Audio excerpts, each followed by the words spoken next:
Doom Guy is finally back with the second part to the impressive Ancient Gods DLC, delivering an equally insane experience, bringing you enemies, locations, more story, and most importantly, the all-new bonk device. The Ancient Gods Part 2 takes place after Part 1, so obviously if you haven't played Part 1, there's going to be spoilers. So go play it because it's great. I don't care if you're shagging a kangaroo, get it done. This DLC starts off with id Software asking the question, how could they improve Doom Eternal? How about... So yeah, the plot revolves around you killing yourself. Not in that way, trust me, I've tried. So yeah, it does pretty much boil down to you having to kill evil Doom Guy, which I've got no arguments with, because the only thing cooler than Doom Guy is Doom Guy himself. So what's new apart from the story and new locations? Well, like previously mentioned, you obtained the bonk device, which fills in for the Crucible, and I've got to say, I absolutely love it. When used, you bonk the enemy, stunning them for a brief period of time, whilst also gaining resources from the enemies, which the amount can be further increased by combining it with your other abilities, which leads to some of the most satisfying moments and noises ever.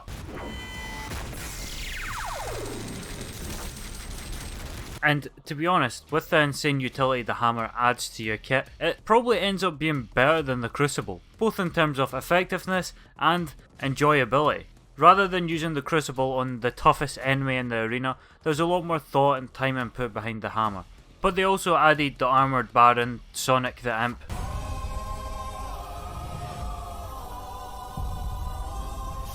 Gotta go fast. Cursed Prowlers, Screechers, the innovative Yellow Shield guys, and the Demonic Troopers. But you can forget about them because, to put it simply, they're useless. Overall, I really like the new demons. Sure, again, they're pretty much all reskins, but they're still really fun to fight with them mixing up the combat in even more ways. So how's the gameplay? Well, again, it's absolutely fantastic. This DLC is similar to the first, that it just shows off how incredibly solid the core gameplay is, and just how fun it is to learn the game's mechanics. The DLC is filled with fantastic combat encounters, with the solid level design that Doom is known for, but what I really enjoyed is how well mixed the enemies in each combat encounter were. Every encounter had unique moments, keeping the gameplay fresh and intense. One minute you'd be fighting the army of Sonics, and then the next you'd be getting bulldogged by a ton of Pinkies in a tight corridor.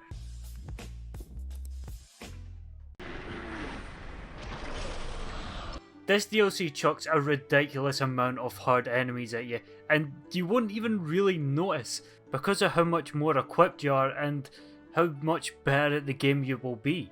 2 Marauders, mate, I've already fucking done that, easy peasy. For other people, not me. I still struggle, okay? Just leave me alone.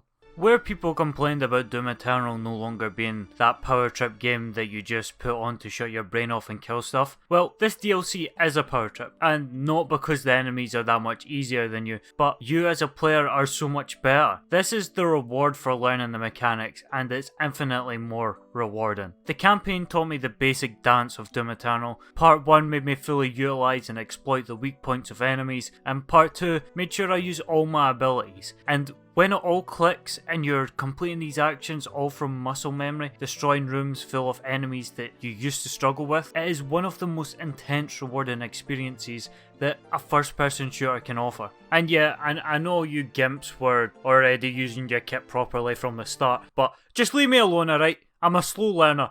I'm not even gonna try that shite, but at least I'm not as bad as an IGN reviewer. Away from the combat, they added meat hook platforming, and yeah, it's there, but I feel really impartial towards it. I appreciate it as an additional feature to mix up platforming, but that's all it really is, and it definitely feels like they could have done more with it, but again, I'm not too bothered because I just want to shoot shite. So briefly, how is the story? Well, there isn't much to it other than the final boss and a few rare moments scattered throughout.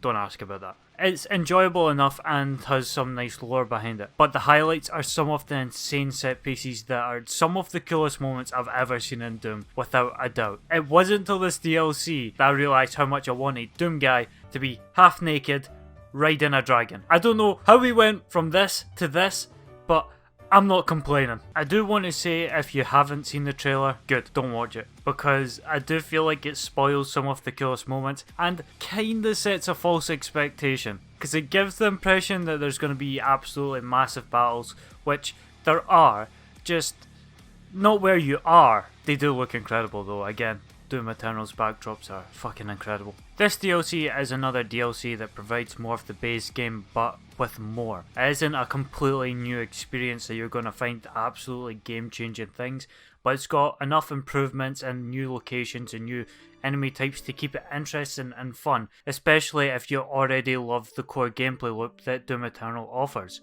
And yeah, I should mention the DLC is fairly short, coming in around 3 hours. Also, the final boss can be a pain. At the start it looks cool, but it becomes pretty tedious pretty quick. But apart from that, I still had an insanely good time with the Ancient Gods Part 2, and it just really showcases how incredible the core gameplay of Doom Eternal can be.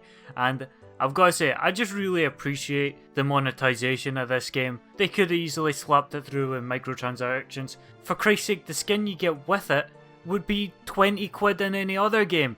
Never mind the whole DLC that comes with it, and then the 3 other skins you can unlock through the campaign, and all the other shite that they're probably less important.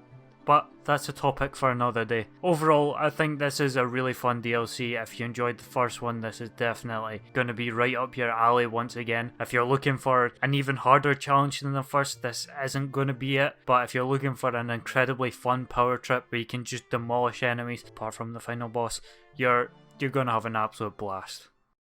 So where does the Ancient Gods Part 2 sit on the greatest yearly ranking system for DLCs ever conceived? Well, it's got to be banging, because the soundtrack is indeed banging.